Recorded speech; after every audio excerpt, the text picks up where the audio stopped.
আপোনাৰ পুলিচ প্ৰশাসনক, জিলা প্ৰশাসনক, BDO-সকলক আৰু আপোনাৰ সৰ্বসাধাৰণসকলক অফিচাৰবিলাকক আৰু পুলিচ থানাৰ OC-বিলাকক থানা কোনো কামেই নাই। এফআইআৰ দিলে এফআইআৰ নলয়, পেলাই কৰি দিয়ে টেবুলত, ৰেজিষ্টাৰ নকৰে, এক্সট্ৰা নলয়, এৰেষ্ট নকৰে, তদন্ত নাই।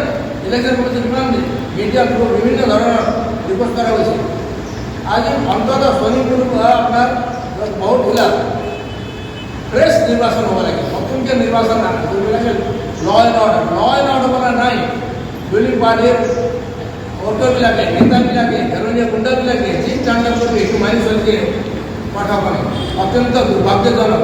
এইটো একচুৱেলি ক'ব গ'লে মনত বেয়া হ'ব পাৰে, ইলেকশ্যন কমিশ্যনে বেয়া পাব পাৰে, কিন্তু ফেক ইলেকশ্যন হয়।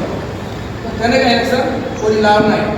আৰু ইয়াক নাক ফুলাই হবে ডিঙি ফুলাই বকিব আমাৰ মন্ত্ৰীবিলাকে বা অন্যান্য নেতাবিলাকে। আমি কংগ্ৰেছ নাইকিয়া হৈ গ'ল আৰু কংগ্ৰেছ নিশ্চিন্ন হৈ গ'ল, যোৰহাটত কংগ্ৰেছ নিশ্চিন্ন কৰিলোঁ, কিবা কাৰোবাৰ আমাৰ দেৱৰ শইকীয়া আছে নিশ্চিন্ন কৰিলোঁ, সোণাই নিশ্চিন্ন কৰিলোঁ, ইয়াক কৰিলোঁ, তাক কৰিলোঁ, কিন্তু নিজে বুকুত ৰাতি ঘুমতে হাত দি ভাবক কি ধৰণৰ আপোনাৰ এইবাৰ ডেম'ক্ৰেচিক তুমি গছকি পেলালে।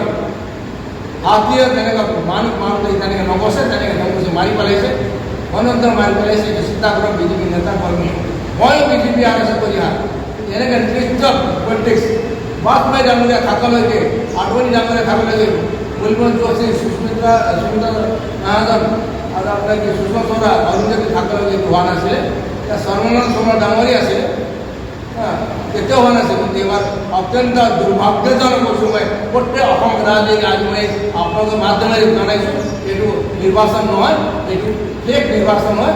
এটা যেনেকৈ পাণ্ডৱৰ লগত কৌৰৱৰ জুৱা খেলোঁতে কৌৰৱে জিকিছিলে, অত্যন্ত ষড়যন্ত্ৰ কৰি তেনেকৈ ষড়যন্ত্ৰমূলক নিৰ্বাচন বুলি আখ্যা দিছোঁ। মোৰ বিৰুদ্ধে যি কৰে কৰক, বিভিন্ন কেছ দিয়ক, জেলত পঠাওক, পুলিচ কেছ দিয়ক, মই চিন্তা নকৰোঁ। কিন্তু এইবিলাক নকৰিব। বাইবেলত লিখা আছে বাৰে বাৰে, one who lives with the sword will die with the sword। আমি হিটলাৰকো দেখিছিলোঁ, মুছলিনীকো দেখিছিলোঁ, ইটলীত বহুত তেনেকৈ ডিক্টেটৰ দেখিলোঁ, বহুত তেনেকুৱা ডেম'ক্ৰেচি নমানা মানুহ দেখিলোঁ, ৰাজাবিলাক দেখিলোঁ। কিন্তু চবৰ ধ্বংসৰ পথ এটা আছে, ধ্বংস হ'বই। কিন্তু অহংকাৰ আৰু এইবিলাক বাদ দিয়ক। নিৰ্বাচন হ'লে নিকা সংবিধানকো মানুহ মানি চলক, সংবিধানে নামানে। আৰু আপোনাৰ পঞ্চায়ত নিৰ্বাচনৰ কাৰণে আইন আছে, এই পঞ্চায়ত একো মানি চলক, একো নামানে ইচ্ছামতে। নদুৱাৰকো অসমত অত্যন্ত জঘন্য কাণ্ড হৈছে। নদুৱাৰ আগৰ চুকীয়া আছিল, নদুৱা বুলি কয়, আমাৰ 5জন মানুহ হস্পিটেলাইজ হৈছে, ডিছপ্ৰেছন হস্পিটেলাইজ হৈছে। কি দেখা গৈছে কি আদৰ্শ আহা নতুন প্ৰজন্মক, নতুন ল'ৰা ছোৱালী এইবিলাক ৰাজনীতি কৰ্মী ভাবি আছিলে, তেওঁলোকে এইবিলাক কথা শিকাইছে এই নেতাবিলাকে, BJP নেতাবিলাকে। এতিয়া আহক তেনেকৈ মাৰপিট কৰি, তাণ্ডৱ কৰি, হত্যা কৰি, ভাবুকি দি আৰু কি ফোন কৰি ভাবুকি দি বহুত এতিয়া অন্য ভিডিঅ' ভাইৰেল হৈ গৈছে এতিয়া ছ'চিয়েল মিডিয়াত। আপুনি বাইদেউ কাম কৰিব, মই বিনোদন কৰোঁ, বিজেপি করবো তো আপনার আসেন কাটা মধ্যে লড়া বাইরে বাইরে আমি তো আমার বাইরে আমার ভোট দিতে মানে আসে আসে সেন্টার করছিল, রাস্তা সেন্টার করছিল, ঘর সেন্টার করছিল, অরুণোদয় সেন্টার করছিল, বসুন্ধরা সেন্টার কাট দিয়ে या मुसलमान हाँ में हाँ मिला हाँ काट दिए इतना फोन कर दिए क्या कहने का भावुकी टका सिंडिकेट टका से कोई लिमिट नहीं सारे हमारे बीजेपी पार्टी कहने का 2014 আমি কি ধৰণৰ পাৰ্টি কৰিছিলোঁ তেতিয়া সুবিধাটো দিয়ে তেতিয়া শিক্ষা মাৰ্গী আমি পাৰ্টি চলাইছিলোঁ।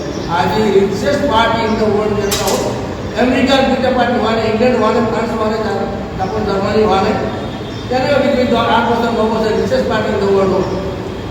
এইটো এনে হৈছে কাৰ টকা এইবিলাক ক'ৰ পৰা পাইছে এইবিলাকো ভাবক তেওঁলোকে। সদায় এইটো নাথাকে, সদায় খাতনা নাথাকে, সদায় 100 বছৰ 50 বছৰ খাতনা নাথাকে। আজি আছে কালি নাই, হাৱা আহিলে বতাহ আহিব না ডাঙৰ ঘৰ উৰাই লৈ যায়, তুফান আহিব, চাইক্লন আহিব, ধুমুহা আহিব। গতিকে চিন্তা কৰক আৰু নিকাভাৱে নিৰ্বাচন কৰক। আপোনালোকে 2026 এইটো কণ্টেক্ট কৰিব আমি এতিয়া পৰা কৈ আছোঁ আৰু কৈ থাকিম মই প্ৰত্যেকবাৰে ক'ম পাব্লিক আগত মিটিঙত আৰু মিডিয়াত কৈ থাকিম 26 আপোনালোকে কণ্টেক্ট কৰিবলৈ চেষ্টা কৰিব Stay informed, stay ahead. News Any 365.